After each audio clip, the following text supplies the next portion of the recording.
Bonjour, c'est la rentrée de Génération d'idées et notre retour au 56e étage de la tour Montparnasse, qui était en travaux jusqu'au cours de l'été. Et donc nous reprenons nos débats dans ce lieu qui nous permet de prendre de la hauteur. J'espère qu'on pourra en prendre aujourd'hui. On s'est posé donc aujourd'hui nous allons débattre de qu'est-ce qu'un patron. C'est un sujet qui est un peu d'actualité. On s'est posé la question à la rentrée dans cette atmosphère de haro sur les patrons d'un côté, haro sur les salariés de l'autre côté. Tout ça avec une douce nuance de retour de lutte des classes, mais avec un phénomène nouveau depuis quelque temps qui m'a beaucoup frappé personnellement, c'est le masque.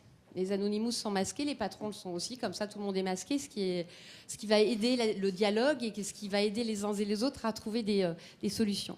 Donc ce dont nous allons débattre aujourd'hui, c'est qu'est-ce qu'un patron ? De la même façon que quand on met tous les salariés dans le même sac, on crée des amalgames. Quand on met tous les patrons dans le même sac, on crée des amalgames. Donc qu'est-ce qu'un patron ? Alors, un patron selon... et qui porte une cravate. Mais ça change parce que voilà... Alors, il paraîtrait que les start-upers ne portent pas de cravate, mais sont beaucoup plus intéressés par la plus-value que par la cravate.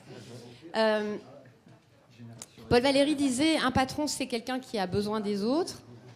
Jean Jaurès, ça m'a beaucoup amusé, ça, venant de lui, disait, un patron, c'est celui qui ose risquer ce que les autres n'osent pas risquer.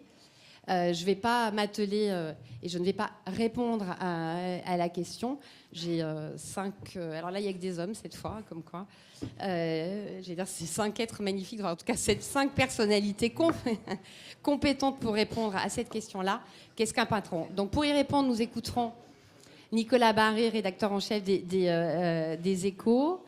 Sébastien Arnoux, donc, qui est notre start-upper qui dirige et qui a monté Mock City, qui est une plateforme d'optimisation des événements.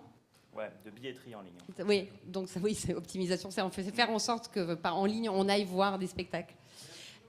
André Marcon, qui fut hôtelier, ou qui l'est peut-être toujours, mais qui aujourd'hui a la lourde tâche de gérer les chambres de commerce et d'industrie de France. Jacques Benz, qui dirige Steria, qui est membre de l'Institut Montaigne, et qui jadis a dirigé pendant un certain nombre d'années, je ne dirais pas le nombre d'années, GSI. Et Charles-Henri Philippi, qui a la délicatesse et la gentillesse de nous rejoindre, puisque c'est un patron et un financier. Et à chaque débat où on cherche à la fois un patron et un financier à soumettre à la hargne du public, c'est sur Charles-Henri Philippi que ça tombe, et il s'en sort à chaque fois admirablement.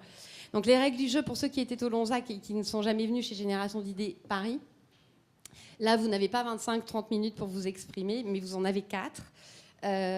Donc, je n'ai pas de patron pour vous martyriser, mais j'ai un petit caliméro qui sonne au bout de 4 minutes et qui se charge d'assurer en mes lieux et places que vous respectiez votre format.